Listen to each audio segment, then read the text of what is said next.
This Torah portion is found in Exodus chapter 1 through chapter 6, verse 1. And the title of the Hebrew title is Shemot or Shemos, which is translated into names. It's interesting because we call it the book of Exodus, obviously, because it was the departure of Egypt, from Egypt for the children of Israel. But the term Shemot comes from taking the first phrase of this Torah portion, which refers to names, and it says, "Now these are the names of the sons of Jacob." I found that interesting that they named a book just based on the first few letters or first few words of the book.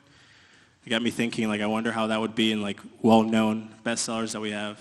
It wouldn't be Moby Dick. The book would be called, Call Me Ishmael, which would be interesting name. Or In My Younger and More Vulnerable Years. Anyone? Was that one? No. The Great Gatsby? I wasn't actually much of a reader growing up, but I Googled these. How about this one? In a Hole in the Ground. Oh, there we go. Nerds. Just kidding. I love it as well. But I digress. The Torah portion starts with Shemos, or the names of the sons of Israel. In this case, Jacob, Reuben, Simeon, Levi, Judah, Issachar, Zebulun, Benjamin, Dan, Naphtali, Gad, and Asher. And the synopsis of the story starts with the Israelites multiplying in Egypt, threatening Egyptians with their numbers. So Pharaoh obviously decides to try to figure something else to slow their growth. And he orders the Hebrew midwives to basically kill all the male sons that are born. And obviously the midwives, did not do that. They come up with a pretty cool lie, which happens to be true. Although not for Autumn. All 5 of our kids, we waited until the midwives got there. But I think Pete delivered a baby without a midwife, so that's pretty cool. Now in this case, obviously it goes into the story of Jochebed and Amram, who were the sons of Moses, or the name that would be called Moses. And they had a son. They kept him. They put him in a basket in the Nile. Miriam, we know how the story goes. Miriam kept really good watch. Pharaoh's daughter ends up seeing the baby, getting the baby, and raising the baby as her own after Moses' actual mom actually nurses him and names him Moses. We fast forward to when Moses was a young man. He went out and got to see firsthand the affliction of his people, of God's people. And he saw an Egyptian beating one of his Hebrew counterparts, and obviously he turned around and killed the Egyptian. And the next day, he went out and saw 2 Hebrews fighting and decided to interfere. I guess he was kind of a peacemaker, it looks like, except when it came to Egyptians, obviously. But they were fighting, and he broke them up, and obviously, these guys happened to see what happened the day before, and were like, are you going to do the same thing you did to that Egyptian? So his deed was revealed, and he took off to Midian, which I always thought that was like an interesting thing to literally flee the country because of something that you did.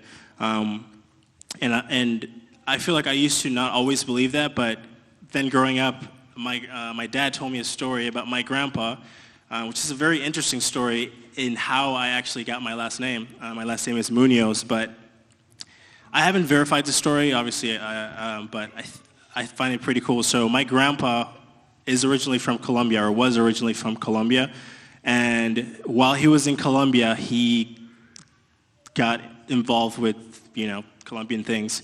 And as he was there, he got involved with the wrong people, and he crossed them, and they wanted to kill him.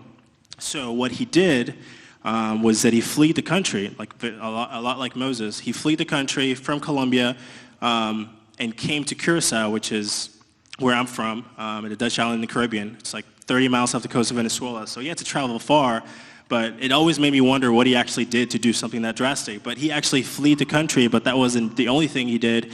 His last name obviously was Munoz. His last name was actually Canias, which is spelled Canas, which that would be my last name today. But in order to do an extra layer of measure of protection, he changed his last name from Canias to Munoz, which was his mother's maiden name.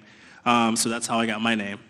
So I think that's a pretty cool story. But similar to Moses, he literally had to flee the country and went to Midian. But obviously when he was there, he rescued Jethro's daughter and marries one of them. In my mind, enforcing the damsel in distress by the water hole biblical narrative that seems to be in the Bible a lot. It happened with Jacob as well as Moses. So you save her, give her camels water or help her out, and then you get to marry them. So that's pretty cool. And then he becomes a shepherd, and that's as he was shepherding Jethro's flock, God appears to him at the burning bush, and tells him that he needs to go back to Pharaoh and tell him to let his people go. He went back with Aaron as his spokesman. They went back to the Israelites, and the Israelites actually believed him. But Pharaoh, obviously, we know the story. Pharaoh refuses, and instead intensifies the labor. And this right here, that's right at the end of the portion, at the end of chapter 5, is where basically God spoke to me the most in this passage, because Moses, after he went back and forth with God, similar to how Gideon did in the Bible. And in me in real life, I do the same thing where I go back and forth to God. I'm like, are you really saying this? And God gives him something and shows him something. He's like, but really? And he's, showing something out. He's like, but really? And that's kind of what Moses did back and forth. But when he actually ended up obeying God and following through, he and his brother went to Pharaoh and did what God told him to do. But the result, obviously, was not with what Moses expected or what he thought the result should be. Instead, they doubled their work, made it even harder, which I actually had to look up a video because I didn't really know. I was trying to understand how you make bricks out of straw, but it's this crazy process where they had to get water from the Nile as well as dirt and mix it together.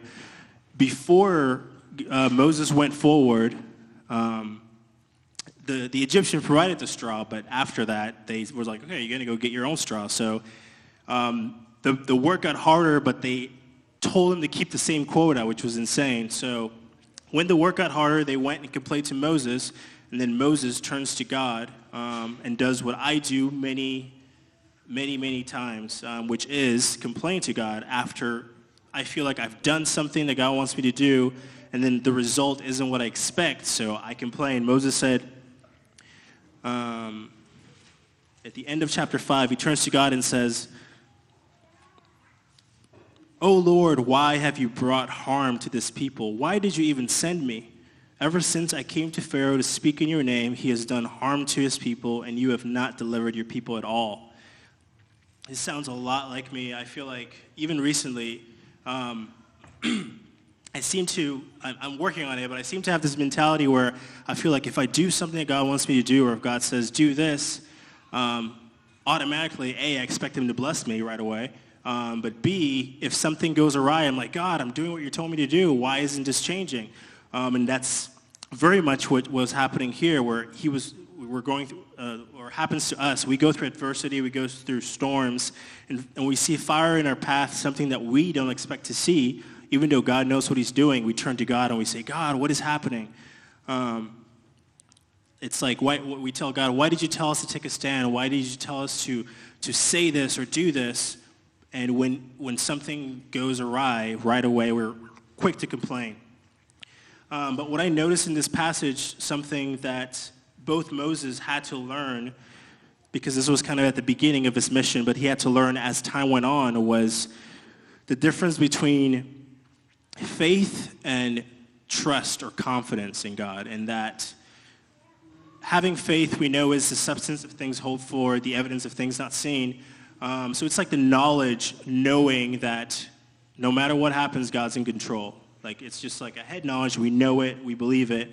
But that's emunah. But confidence and trust is when we actually truly understand that no matter what is going on in our lives, no matter where God sends us, no matter the outcome, we are just supposed to be responsible and obedient and do what he tells us to do and leave the outcome to him. It's not up to me. It's not up to me to change. So if he says, Gideon, go talk to this person or do this, I go and do it.